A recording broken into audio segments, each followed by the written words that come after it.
जय हिंद साथियों, स्वागत है आपका हमारे इस चैनल पर। साथियों, अभी तक आप सीख रहे थे द्विघात समीकरण को कैसे सॉल्व किया जाए। आपने ये देख लिया था दोस्तों पिछली वीडियो में कि द्विघात समीकरण को हम गुणनखंड विधि से कैसे हल करते हैं, और अभी तक आप ये भी देख चुके हो प्रश्नावली 4.1 और अपनी प्रश्नावली 4.2 का हल।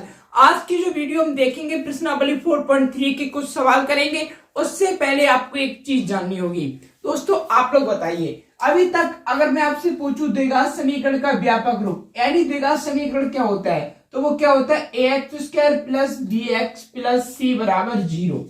यानी दोस्तों द्विघात समीकरण वह समीकरण होता है जिसकी चर की अधिकतम घात कितनी होती है 2, उसे क्या कहते हैं द्विघात समीकरण। जब आपने इतना सीख लिया था उसके बाद मैंने आपको ये बताया कि साथियों हम द्विघात समीकरण बनाते कैसे हैं। जैसे हमारे पास कथन दिए जाते हैं, आपने देखा था कि प्रश्नावली 4.1 में कई सारे कथन थे, आपने उनसे मिलकर एक द्विघात समीकरण बना लिया।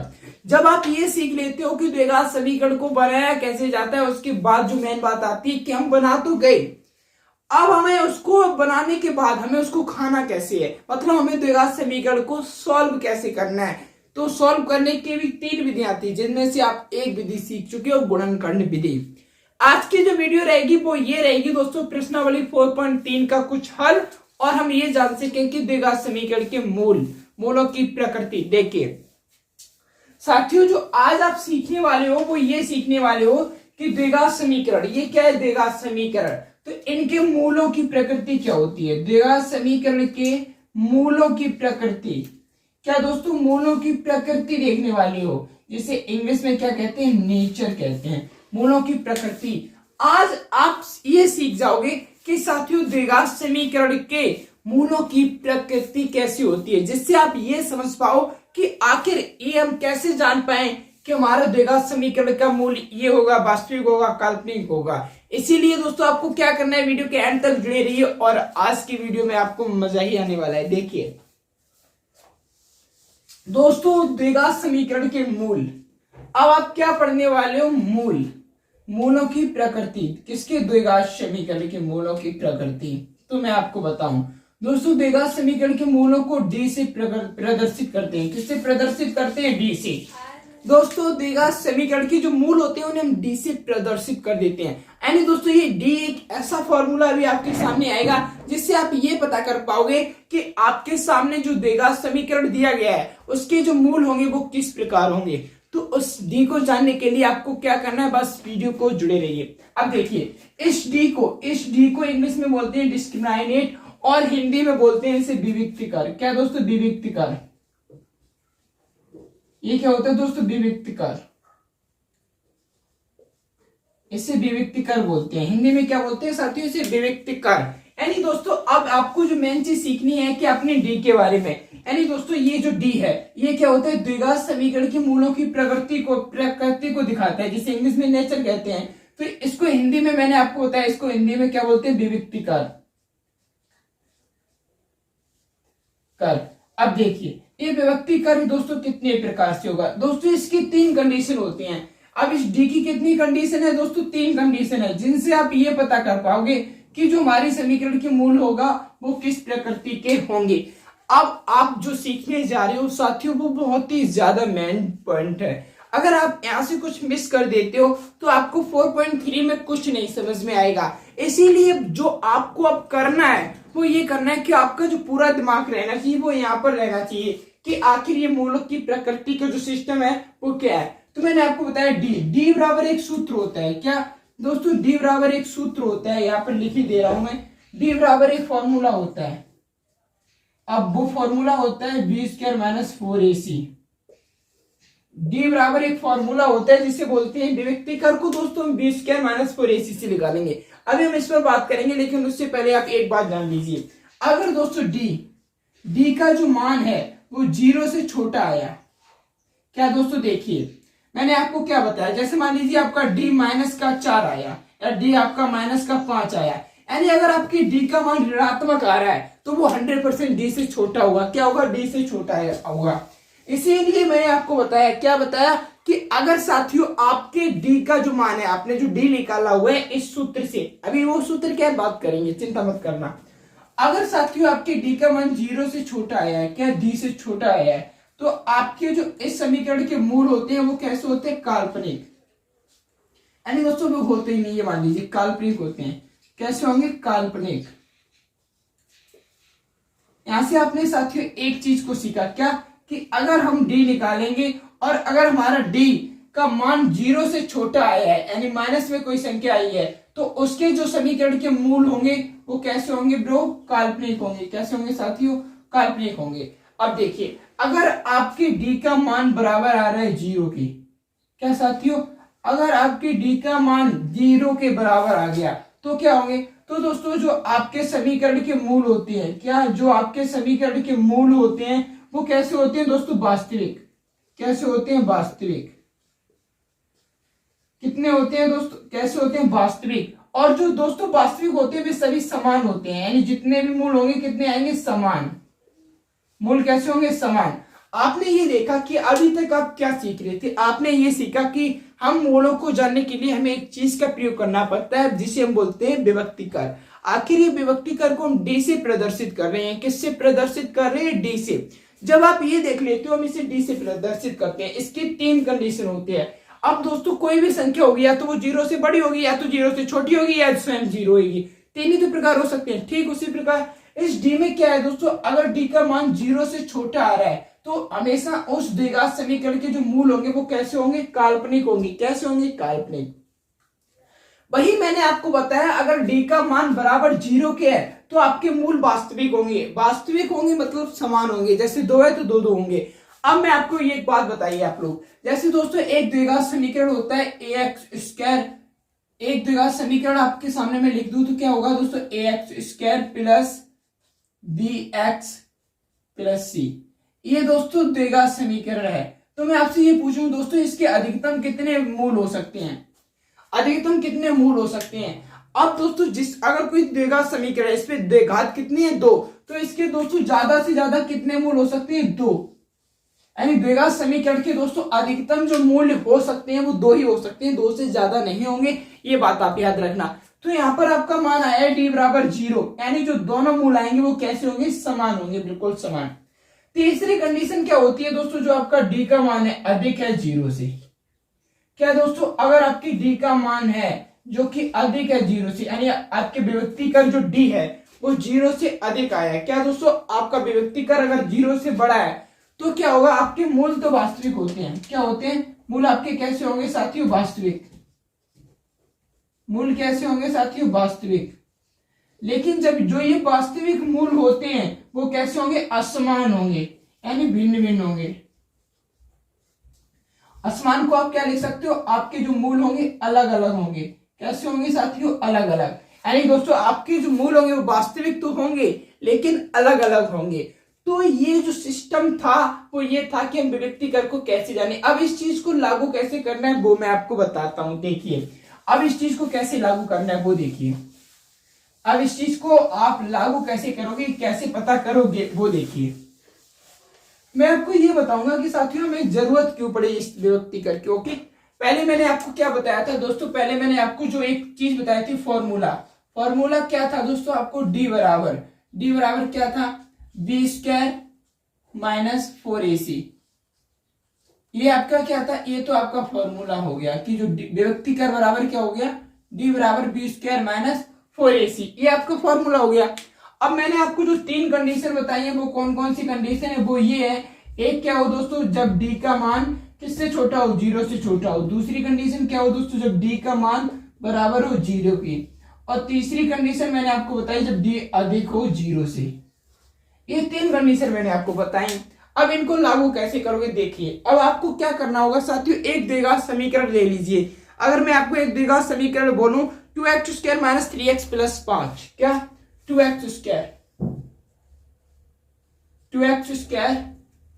Minus 3x plus 5। अभी आपको समझाने के लिए, माइनस 3x प्लस 5 बराबर 0। अब आपसे ये कह दिया जाए साथियों कि हमें इस क्वेश्चन में द्विघात समीकरण के मूलों की प्रकृति बताओ। क्या हमें इस क्वेश्चन में द्विघात समीकरण के मूलों की प्रकृति बताओ, वो कैसी है। तो आप क्या करोगे, पहले तो आपको काम है कि हल को लिखना। किसी भी क्वेश्चन को हल करोगे, जैसे दोस्तों आप हल को लिख लेते हो। अब देखिए, आप ये बताइए दोस्तों, द्विघात समीकरण में b और 4ac, आखिर हमें सूत्र तो पता चल गया बी स्क्वायर माइनस 4ac, लेकिन ये b है कहां, 4ac है कहां, इसे हम कैसे प्राप्त करें?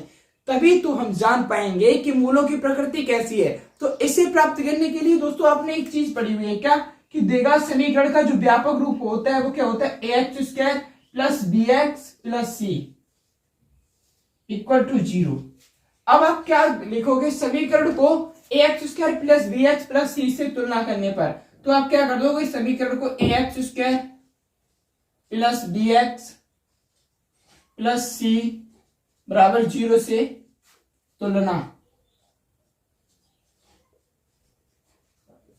आपने ठीक है भाई तुलना कर ली। अब आप क्या करोगे साथियों, देखिए अब आप ये बताइए, आपके a का मान कितना हो जाएगा 2, b का मान 3 और c का मान कितना हो जाएगा 5, यानी a बराबर कितना आ गया 2 और b बराबर कितना आ गया 3, a बराबर 2, b बराबर 3 और c बराबर कितना आ गया 5।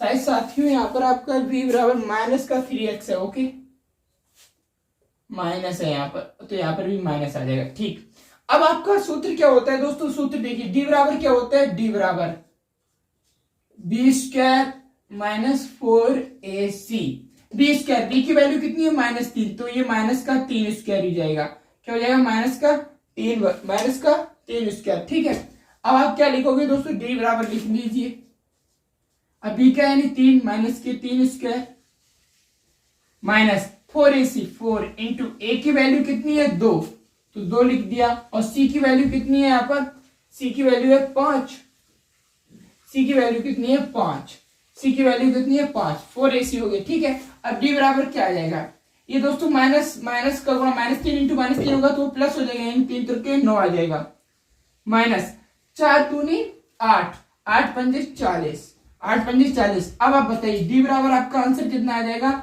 माइनस का 31, क्योंकि माइनस की 40 है प्लस के 9 तो घट जाएंगे। अब आपका डी का मान कैसा है, अब ये बताइए दोस्तों, 0 बड़ा होता है या माइनस के 31, तो आपको पता होगा कि जो 0 संख्या है वो बड़ी है, माइनस की 31 कैसी है, छोटी।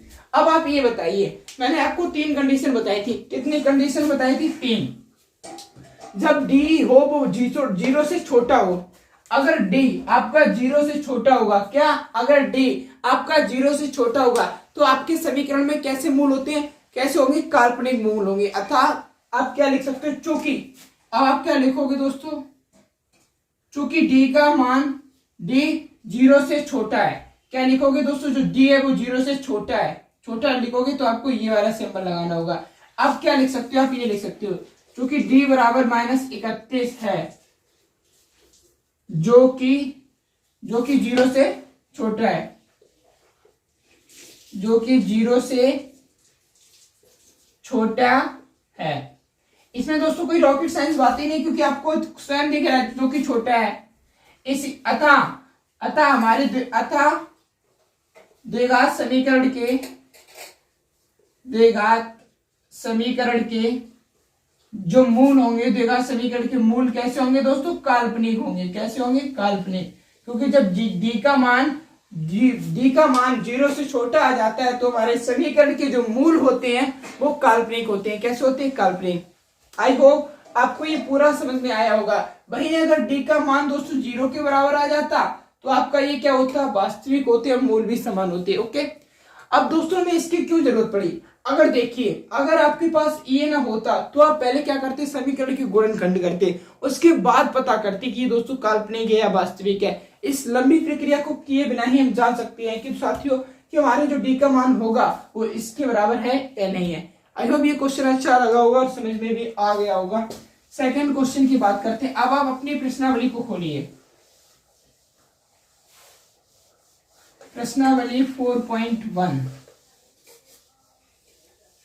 अब देखिए, अब आपकी दोस्तों प्रश्नावली 4.4 क्या कह रही है, निम्नलिखित, सॉरी दोस्तों, अगर आपके पास न्यू बुक है तो ये आपकी प्रश्नावली 4.3 होगी। अगर आपके पास ओल्ड बुक है तो आपकी प्रश्नावली 4.4 होगी। चिंता मत करना, ठीक है।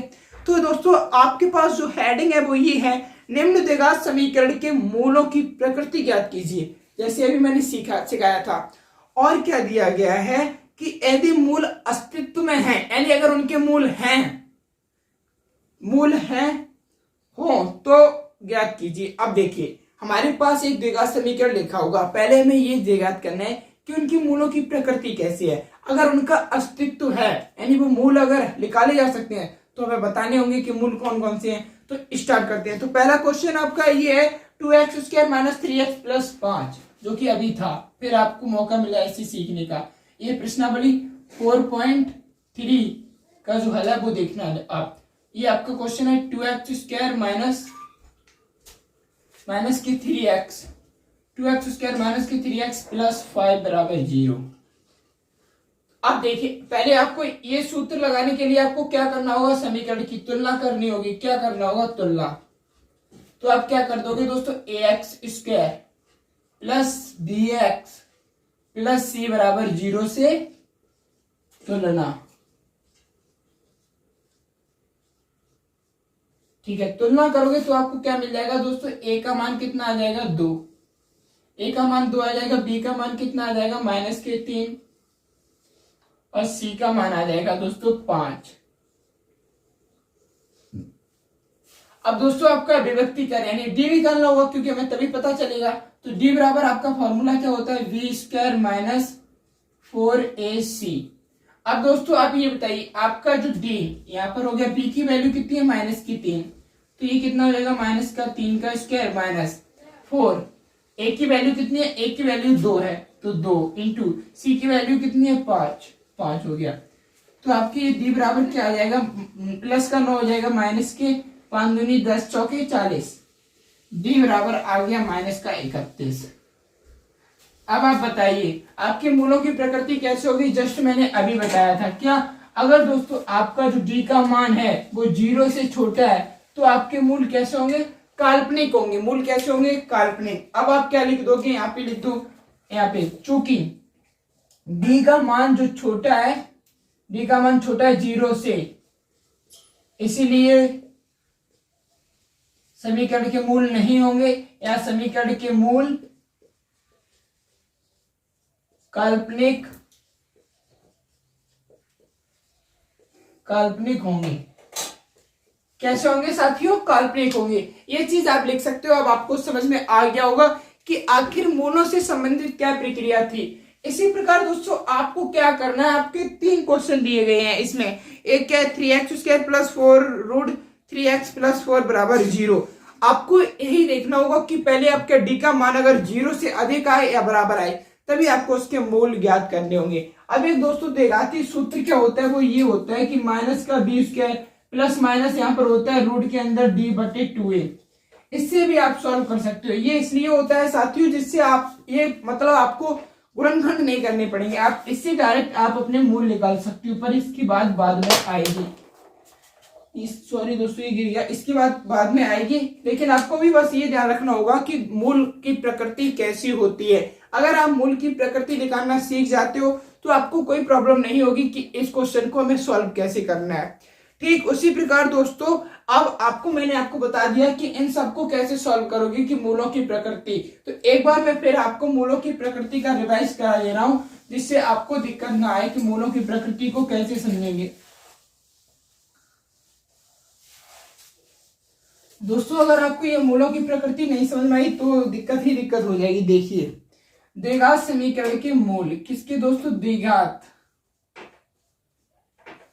समीकरण के मूल, ये शॉर्ट में लिख दिया। अब दोस्तों आपको इसके मूल ज्ञात करने हैं। मूलों की प्रकृति को किससे प्रदर्शित करते हैं, डी से। अब दोस्तों जो आपका डी होता है, जिसे हिंदी में क्या कहते हैं, विविक्तिकार। ये हो गया। अब मैंने आपको बताया साथियों ये 3 तरीके से वर्क करता है डी। कितने तरीके से, 3। एक क्या होता है दोस्तों, जब डी का जो मान हो वो 0 से छोटा हो। एक क्या होता है, जब डी का मान बराबर 0 की हो। एक का मान क्या होता है, जब दोस्तों डी जो हो वो अधिक हो किससे, 0 से। जब मैंने आपको बताया जब डी का मान आपका 0 से कम होगा तब तो आपके मूल कैसे होते हैं, काल्पनिक। मूल कैसे होते हैं साथियों, आपके काल्पनिक। तभी मैंने आपको ये बताया था अगर डी का मान बराबर 0 का है तो आपके मूल कैसे होंगे साथियों? वास्तविक होंगे। कैसे होंगे? वास्तविक। आपके मूल कैसे होंगे? वास्तविक। अब वास्तविक होंगे और दोनों मूल कैसे होंगे दोस्तों? समान।